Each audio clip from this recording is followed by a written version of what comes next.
All right. Well, good morning, everybody. It's good to see everybody here today. I'm Chandler Vaughn. I work as a policy analyst in the Office of Broadband at the Department of Housing and Community Development.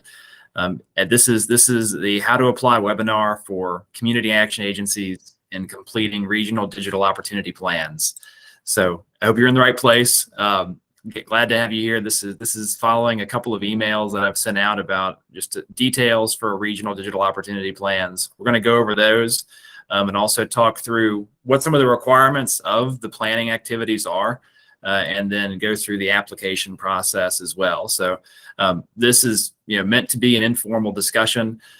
Please, if you have any questions throughout, feel free to raise a hand in Google Meets. I'm going to be in presentation view, so somebody may have to tell me to stop to address that question. But if not, we're going to have a defined Q&A period at the end as well. So before we get started, though, I wanted to give a chance for Cole McAndrew to come on from our team as well. Cole is, I'm going to let him introduce himself, but Cole, if you can jump on, unmute, and we'll go ahead and get started with the presentation after that. Yeah, sure. Good morning, everybody. And as Chandler said, I'm also in the broadband office.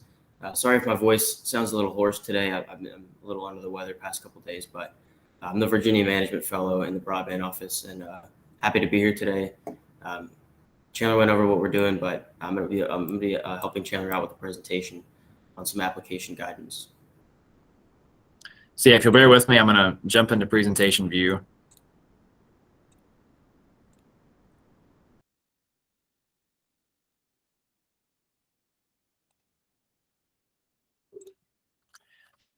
And can somebody just verbally confirm that the slides are up on the screen?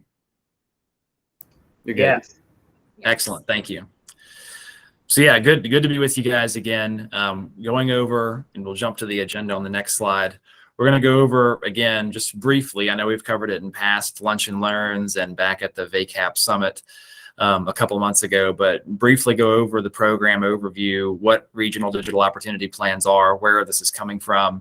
We're going to go over the plan requirements, application technical details. We mentioned over email, but we're going to cover again what the responsibilities of the project coordinator would be in each region, talk about how community action agencies in each region might go about structuring individual plans, go over our grants management system at DHCD, and talk about application questions, how we're going to evaluate those, and next steps after that. So just to briefly go over again where this opportunity is coming from, this is a program that was established. The State Digital Equity Act Planning Grant Program was established under President Biden's Infrastructure Investments Act. So we're excited to be conducting that State Digital Equity Planning Grant Program at the state in the Office of Broadband. And this is an opportunity that we're also engaging community action agencies with at the regional level to conduct needs assessments, identify potential solutions for covered populations under the Digital Equity Act. And we're encouraging folks to partner with other organizations as a part of this process, and we'll hear more about that too in the next couple of slides. So before I turn it over to Cole and we flip-flop back and forth in the presentation, I wanted to talk about the specific requirements of the Digital Opportunity Plan. Cole's going to go over those two areas, and these are covered in the guidelines document that we sent out as well before the holidays, and we'll provide again after this meeting. But these two categories are going to break down into what are the required assessment activities that would be asked that community action agencies conduct as a part of these regional plans, and also what are the early implementation activities. And really what that means is, community action agencies will be in charge of assessing, what those digital opportunity gaps are around broadband affordability and adoption in each region, and then also develop plans about how to address them for funding that would come later on through separate opportunities. And in addition to that, we're also in the process of identifying a stakeholder engagement consultant. So there will be a consultant that we identify by the end of this month. And we'll introduce them to regions as we approve applications that will be there to assist in the stakeholder engagement process, needs assessments portions of these digital opportunity plans regionally. So with that, I'm going to turn it over to Cole to talk about first what the assessment required activities are for these regional plans. Thanks, Chandler. So as Chandler said, the requirements of these plans are broken up into two sections. First is assessment requirements, and the second is implementation, which I'll go over on the next slide. But first, um, the assessment required activities for the plan. These are really just the baseline requirements for what you need to meet in the plan in terms of assessing the state of digital opportunity in your region. First, we want everyone to start off with a stated regional vision for digital equity. This is just the baseline from which you move on to develop the plan. It's the vision you have of digital opportunity and digital equity in your region. Um, just think of it like a mission statement for digital equity. Second, surveys, host focus groups, coordinate interviews with members of the covered populations, advocacy groups, digital equity needs assessment, identifying resources, programs, and strategies, identification of barriers. Again, this is sort of the feel out stage where you're actually doing the research to determine what digital opportunity issues, what barriers might exist in your region, working with the covered populations, working with any stakeholder groups in your region to actually discover the digital opportunity issues and then get those into the plan. And then from this will serve as the discovery phase, which will move on to the implementation phase in the plan from this. Go to the next slide.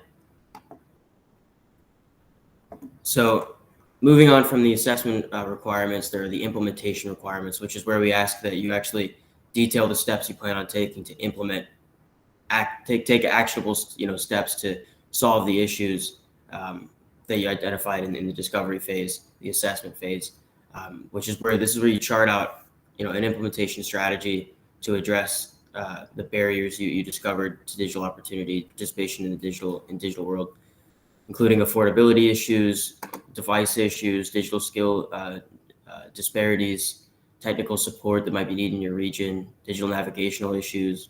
The strategy should meet these three objectives that are listed here. Should contain measurable goals, have objectives, propose core activities to address the needs of the covered populations that you identified in the assessment phase. It should set out measures that ensure the plan's sustainability and effectiveness across the region. And then mechanisms should be adopted to make sure that the plan is regularly being evaluated, updated, and keeping it in coordination with all the various stakeholder groups. And then an explanation of how the implementation strategy addresses the gaps in your region, local and private efforts to address the barriers identified. So moving on from that, the implementation phase also needs a description of how your region intends to accomplish the implementation strategy by engaging or working with stakeholder groups, such as workforce agencies, labor organizations, community-based organizations, organizations that work with the covered populations, institutions of higher learning. The implementation section of your plan needs a timeline for how your milestones that you plan on meeting in the implementation phase, and a description of how the region plans to collaborate with key stakeholders, a list of organizations with which your community action agencies, your collective group collaborate with in the development of the plan.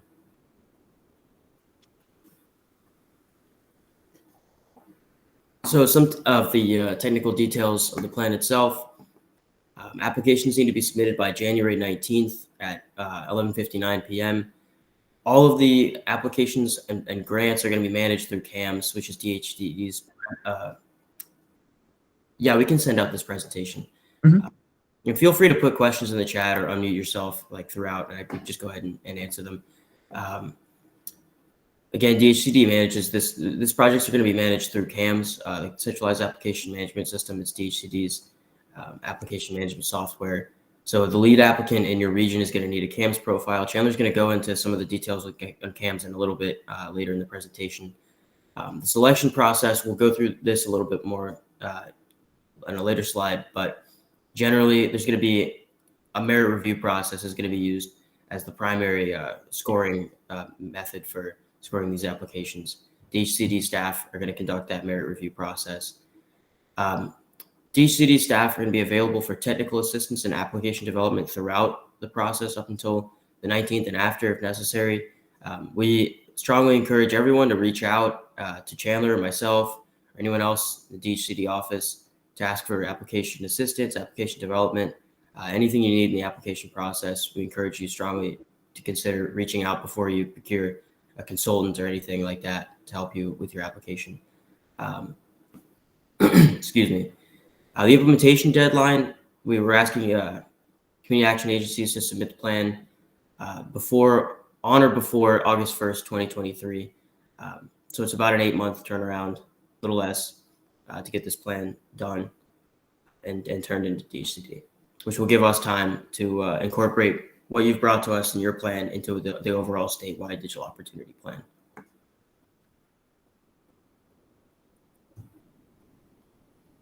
Yeah, thanks for that, Cole. And again, just to reiterate what Cole was saying, if there's ever a question that you guys may have on completing the application, what the required activities are, we're happy to jump on the phone and talk through it. We'll provide all kinds of technical assistance short of writing the actual applications. I mean, please feel free to reach out with any questions you guys might have. Phone, text, email works for us. So I wanted to go into talking about what the project coordinator activities are for each region. We sent out an email before the holidays that outlined a couple of early on things to think through. One of those was appointing who a project coordinator is within each region, because as you guys have seen in many of the regions across the state, there's more than one community action agency that's actually involved in that region. So what we're going for here is one of the community action agencies to serve as a project coordinator. What that essentially means is that this is the community action agency that is in charge of submitting monthly reports on the status of plan development. That project coordinator would also be in charge of submitting the reimbursement requests for funds to DHCD. They'd also be in charge of the ones that are distributing those reimbursements as they come down from us to cover the cost of project activities. And in addition to that, they'll also be the ones that actually are filling out the application in CAMS. So if you haven't thought through or maybe selected who a project coordinator community action agency is yet in each region, that's okay. I would just recommend go ahead and taking a look at the application, which we're going to get into in a minute.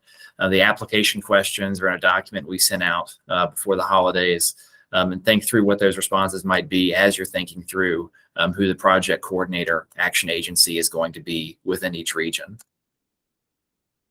And we also wanted to provide some details on how each region might choose to conduct their digital opportunity plans. We're open to suggestions, but we see a couple of different ways this might take place. So the first is that a regional digital opportunity plan is conducted on a region-wide basis. All the action agencies in that region are working together in terms of conducting this one region-wide digital opportunity plan. The second avenue we see here is that maybe community action agencies divide up specific counties and cities within that region. That single action agency conducts a digital opportunity study and needs assessment, suggest implementation activities for those cities and counties, but then at the end of the planning period comes together with the other action agencies in that region to form one digital opportunity plan.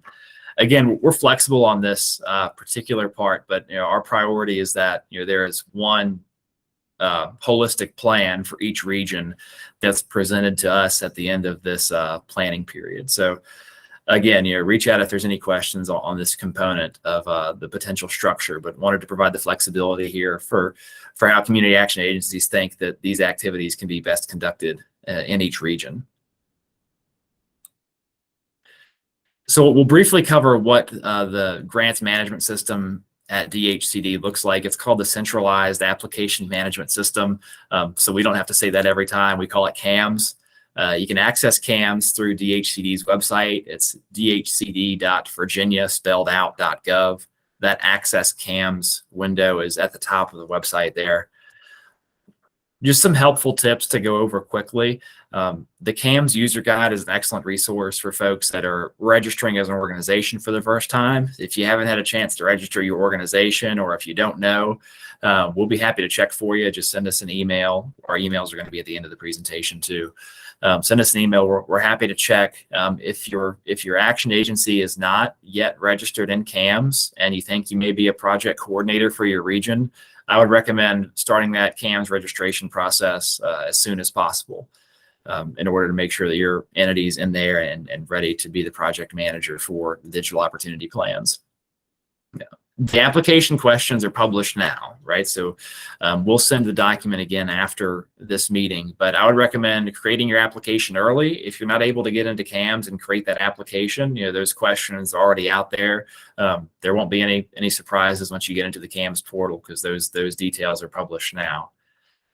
The next point there, the unit of local government, that's intended to mean the community action agency is submitting all the required documents. And again, just some password etiquette down there. Google Chrome is the recommended browser. And as always, save often as you're going through and creating the application in CAMS. This is what the portal will look like. You'll see there at the top, there's a selection window. Once you go into the application page, there's a selection window there. Just be sure to search for regional digital opportunity plans. It'll be how it pops up there under the application window. There's 5 distinct tabs for the application. This is just the first one about project info. The next one that's more involved is the distinct project budget. The reason there's these specific categories here lines up with the federal requirements that we're required to report on back to the administrators of the Digital Equity Act. But these key distinct budget categories, as you guys form the budget and form the activities, we'll need these budget categories spelled out. You may not have a request under all the budget categories, but we do need to have these broken out into these distinct areas as you're building that program budget for the opportunity plan. Next, there's 6 narrative questions. It just shows 2 here for reference as you guys are completing those. And we have an attachments window, but the attachments are optional. There won't be any requirements to submit attachments as a part of the plan. But if you guys are going through the application questions and want to attach something for us to review, we're happy to do that. But just know these are all optional attachments. So with that, I'm going to turn it back over to Cole to go over a couple of more details. Yeah, so just a couple more technical details about the application process for you. First, project financing and funding amounts. Planning funds can cover up to 100% of the expenses that your region incurs during the development of the plan, pre-approved by DHCD. There's no matching requirement. Each region has already been provided their maximum grant allocation, ranging from 45 to 70,000, based on the population of each region, land area of the region, number of localities in the region. As Chandler already said, you're expected to provide monthly reports in CAMS. Requests for reimbursement of grant activities must also be submitted through CAMS. Applications, everything within the application that you turn in is treated as publicly available information. So anything that you submit, just be aware that it could be published. All forms and supporting documents be treated as a material representation of fact upon which DHCD will rely in awarding grants. There's the fine print for you. So just if there are any concerns regarding that, just contact DHCD, and we'll deal with it on a case-by-case matter. The anticipated award date for this awards on or before January 31st, 2023. Okay, now I'm going to go into the actual questions, the actual questions that we're asking on the application. As Chandler said, these are publicly available right now.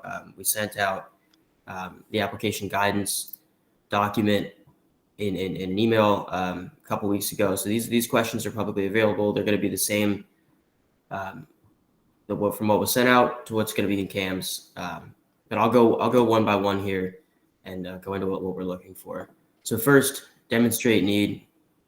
We're asking you to identify how the digital divide, access, affordability, adoption of broadband affects people in your communities, and particularly the covered populations in your region. We want an explanation of how this process is going to help you better understand the issues that these covered populations are going through and how you might go about addressing them. Readiness and capacity experience is just simply speak to your organization's readiness to carry out the activities required for this planning process. We want some details on any experience you might have conducting needs assessments, developing a plan, which as community action agencies, you have that experience. Any existing digital opportunity plans in your region conducted in the last 5 years by a locality, any unit of local government or regional organization. If any digital opportunity plans or digital equity plans have been conducted, just speak to that a little bit, list the plans. If not, no worries, just move on to the next question. Demonstrate ability to leverage existing programs and relationships, which is just a summary of how your organization interacts with the covered populations. I keep saying covered populations. Let me just specify there if you're not aware. We're referring to the covered populations as identified in the Digital Equity Act for the Digital Equity Planning Grant that this funding is coming from. We have a list of covered populations that we're required to address in our ultimate state digital opportunity plan. And so in this section, we just want a summary of how your organization interacts with each of the covered populations. Again, you don't have to interact with all of the covered populations. If it's just one or two or a few, then just go population by population and speak to how you interact with them, how any other stakeholders that you interact with that might indirectly interact with these covered populations, and how those relationships might be leveraged for the development of the plan. Number 5, provide a planning timeline. Pretty straightforward, just a timeline with major project milestones that demonstrates your ability to complete the plan by the date we ask you to turn it in by August 1st, 2023, or sooner, with a start date in February 1st. In addition to a narrative timeline, you're encouraged to attach any timeline documents in CAMS along with your application in PDF format. 6, grant administration experience. Just speak to your experience administering any grants, federal grants if applicable. If not, any grants that you've gotten in general. Budget narrative and justification. We're just looking for a budget with an itemized expenses you'll incur through the development of this plan. That's going to be submitted into CAMS. You can submit it as an attachment in CAMS, also in PDF format. And then finally, just a list of your potential partners or stakeholder organizations that you'll engage during the planning process. If you have any letters of support, attach those with your application. If not, again, no worries, but just give us a description of any organizations, partners, stakeholders that you plan on working with. There's a full list of partners you can work with in the application guidance document. I won't go over that now. It's pretty long, but really you can work with anyone that you normally work with. Just want you to speak to that here. Just as long as community action agencies are the applicants and running the actual plan. So next I'll go over the evaluation process. As I said before, the main part of the evaluation process is going to be a merit review conducted by DHCD staff. But before that merit review is conducted, we're going to start with an initial screening for eligibility, just to make sure that who's applying is actually eligible to receive the grant funding. And then we're going to review the application for completeness. If it's not complete, we can reach back out. We can request the materials to complete the application. We'll go through that process, and then finally we'll reach the merit review, where we'll review for conformity with program objectives, cohesiveness, eligible, that you're speaking to the covered populations, everything that's asked for in the application questions and materials. We're just going to review to assess the quality of all that material. And then from there, we'll make awards. So that's it. Thanks for sitting through that. I know that was a lot of information, and we can take any questions any of you might have now. And also, if you think of a question afterward, feel free to email us. Our emails are listed. And like we said, we're going to send this presentation out we'll send out the application guidance document again, just in case any of you missed that document or don't feel like going back through your email for it. Yeah, Eric. Thanks, Cole and Chandler. Just really appreciate DHCD offering this opportunity to close the digital divide. And it's great to see so many community action agencies on the call. I know one question that I've gotten from quite a few agencies, and I think you addressed it, but I just wanted to maybe dig in a little deeper, was if you go to that slide, or you don't have to go back to the slide, but the question where you talk about the two options where there's multiple community action agencies in a region, and kind of the different roles with the coordinating versus I think you put it as working together on one plan as one option, and another option being basically if there's three in a region, having three separate plans, but you'd still have to have that coordinating entity, the folks in CAMs and those doing that kind of work.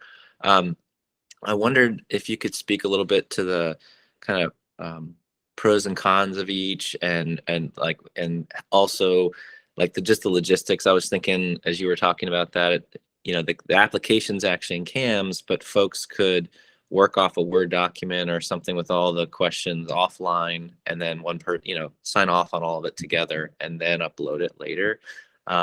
So could you speak to that? And there's probably better ways to phrase that from my colleagues in who are all in the audience, trying to think through that for their regions, how they manage that decision, because I think that's one of the biggest ones coming up for those regions. Yeah, I appreciate you asking for clarification there, Eric. And again, we're flexible here about how we set up each region, and how the grants management looks within each region for the action agencies. But the two paths we at least identified for ourselves, and again, we're open to others, but one would be conducting a regional digital opportunity plan as a whole. So let's say, I'm just going to throw out an example. I know the Southwest Virginia region that we established has 3 community action agencies in it, right? So those 3 action agencies, they might elect to all, work together in the counties that are in that Southwest Virginia region and cities as a whole, to build one regional digital opportunity plan. And do that process all together, working collaboratively as a group. At the same time, those 3 organizations in the Southwest, maybe they elect to break up the counties into distinct buckets. And then one community action agency maybe does Lee, Scott, and Wise County and the city of Norton. Another may do another subset of counties. Our requirement here is just by the end of those activities that the regional the action agencies within each region come together and produce one regional plan document. As long as we meet that requirement, we're flexible from there on out. And I would say the pros and cons of each. I think I would take the second approach of breaking out the counties and cities if there's already distinct boundaries that are created within each region, right? You guys know each region and the activities that you do in them better than we do, right? So I mean, if the activities that you do as an action agency are already within distinct counties across the region, I think I would recommend taking that second approach. But if we want to talk through those possibilities, we're happy to jump on the call and walk through them more.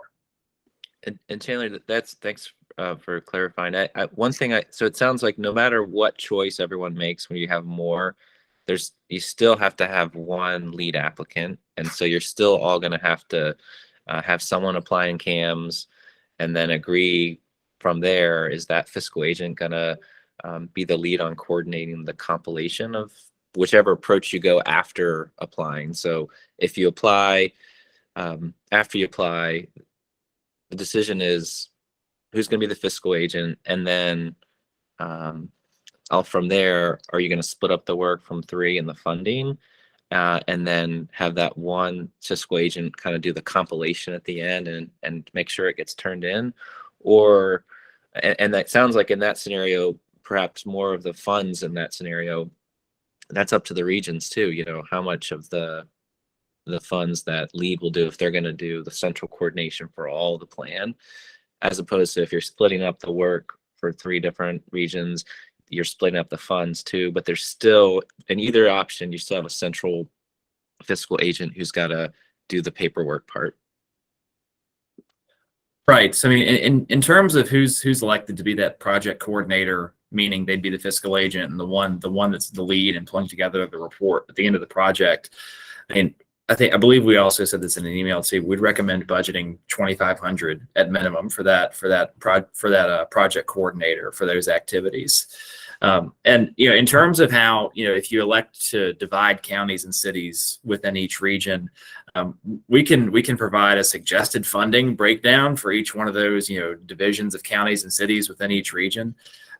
Based on the formula we use to divide the funds for across the 9 regions altogether. So I mean, if there's suggestions there, and we all want to talk about how that framework might look, we're happy to do that and provide those suggested available amounts at least across the region.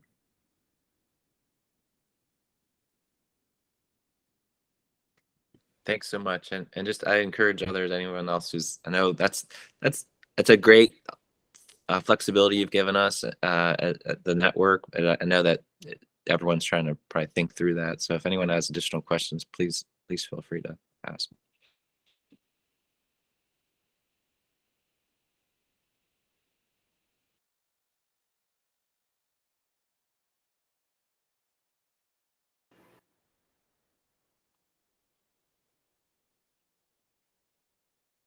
I have a couple of questions. One is the application document mentioned that we're supposed to distribute the survey to clients in partnership. Does that mean that there will be a specific survey given to us, or is that still just a survey that we're going to come up with? Thanks for that, Brandy. Yeah, and that's a good question. We're going to be working with, and again, this is coming together as we're doing this, but we're going to identify a stakeholder engagement consultant in the next couple of weeks that'll be available to help out with community action agencies doing stakeholder engagement sessions, publishing surveys. We can work with that consultant to develop model survey questions and then publish those out. But the intent would be that you guys would, in addition to those model questions, potentially add some more if you wanted to go the route of a survey. So just, I hope that provides clarity, but we can provide model questions, but there's not necessarily a distinct survey tool that we already have ready to go to publish in each region. Okay, so we can do what we want, how we want. Lots of flexibility. Yeah, that's a good way to put it. Okay. And also, are there restrictions on the use of funds? We can publish a definitive list, and that is, it's a good question. I don't have the list right in front of me, but there's a list of non-allowable uses in the federal guidance that we got as states. So we can pass that list along and as a follow-up to this meeting. Okay, and one other question. The list of targeted populations mentioned incarcerated individuals. And do I take that to mean that these are people currently in jail, or is this recently released? Cole, do you want to take that one? I can provide context if needed. Yeah, my understanding is that it's people currently incarcerated, but non-federal penitentiaries, so state and local incarcerated individuals. And Brandy too, if your action agency already has a relationship with recently released, previously incarcerated individuals, those folks can be addressed in the regional plan as well, right? That list of covered populations is just meant to be, these are the folks at a minimum that must be accounted for in that regional plan. If your action agency already works with other folks that you believe should be a covered population, feel free to include those. Okay.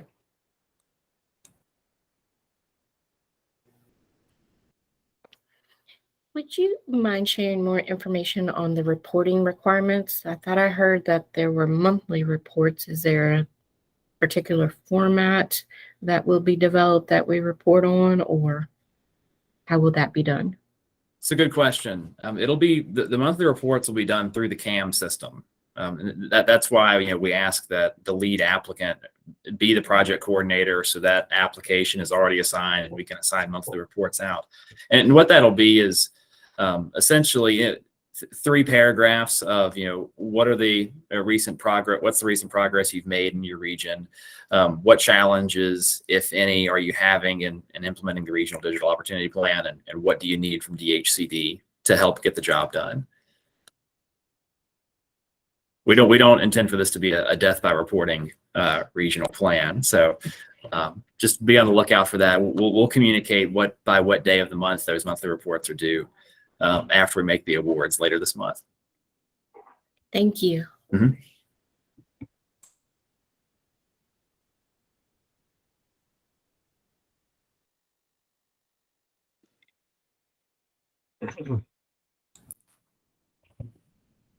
Last call for questions from any folks that are on the line. I mean, if anybody called in, feel free to jump in and ask your question as well if you didn't join us directly on Google Meet. Can I ask a question about implementation funding?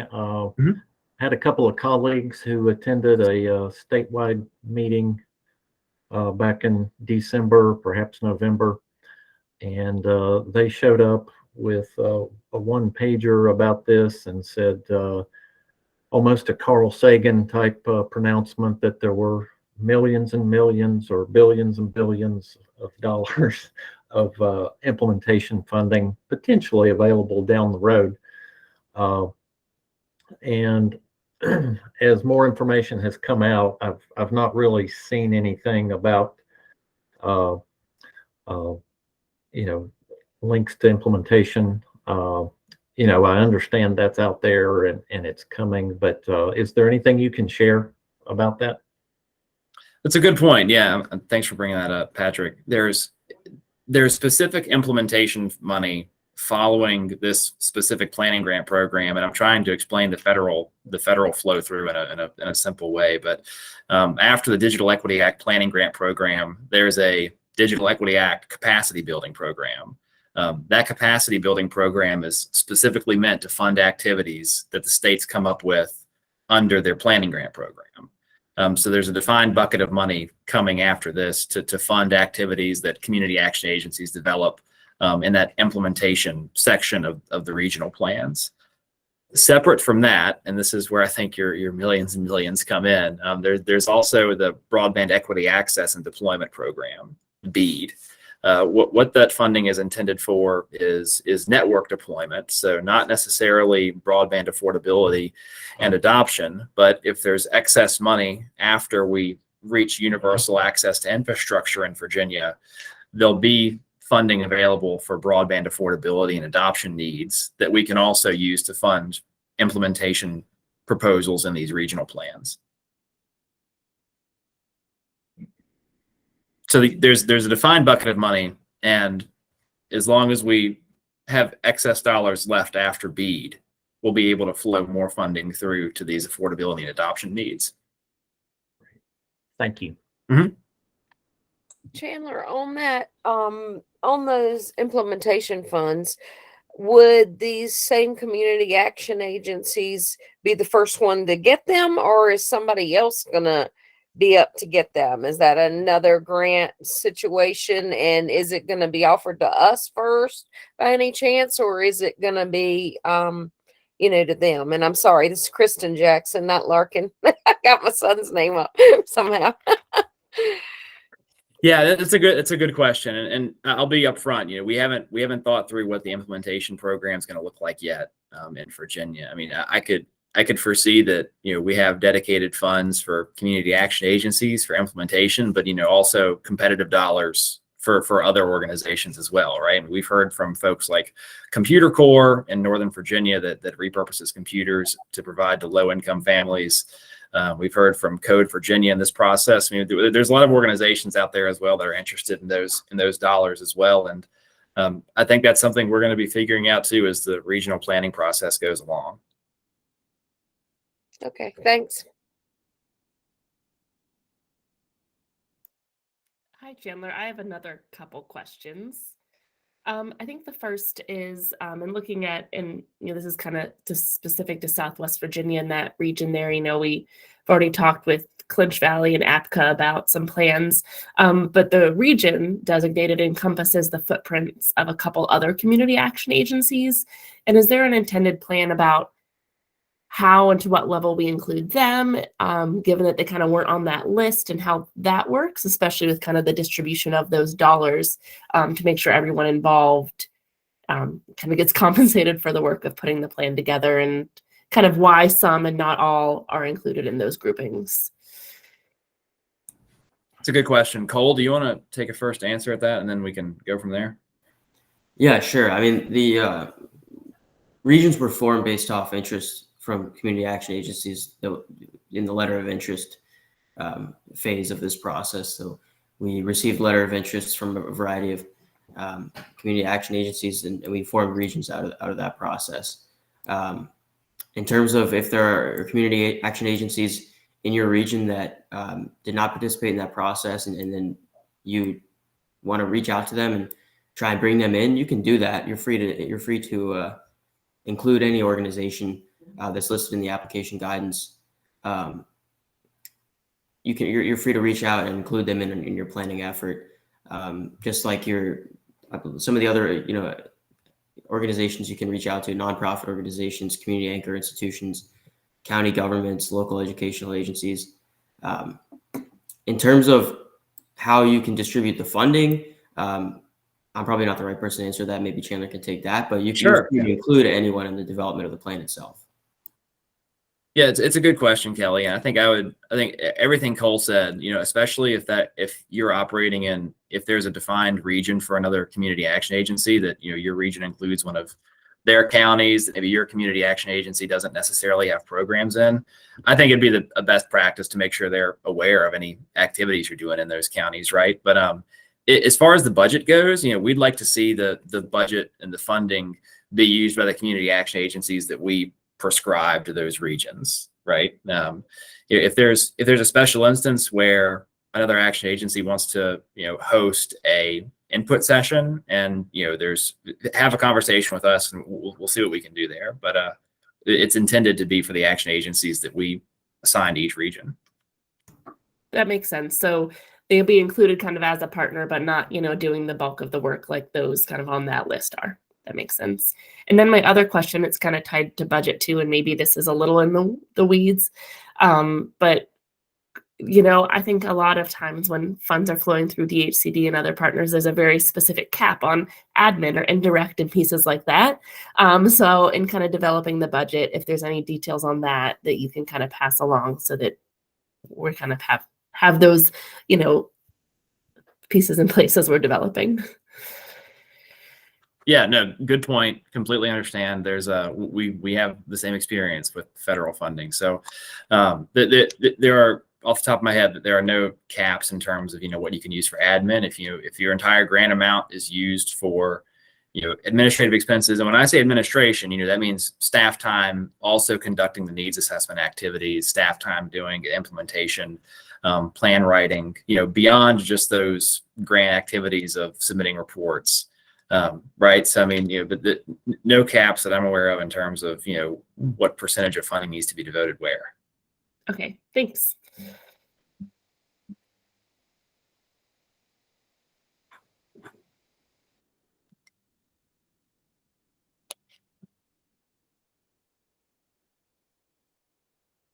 All right, last call for any questions.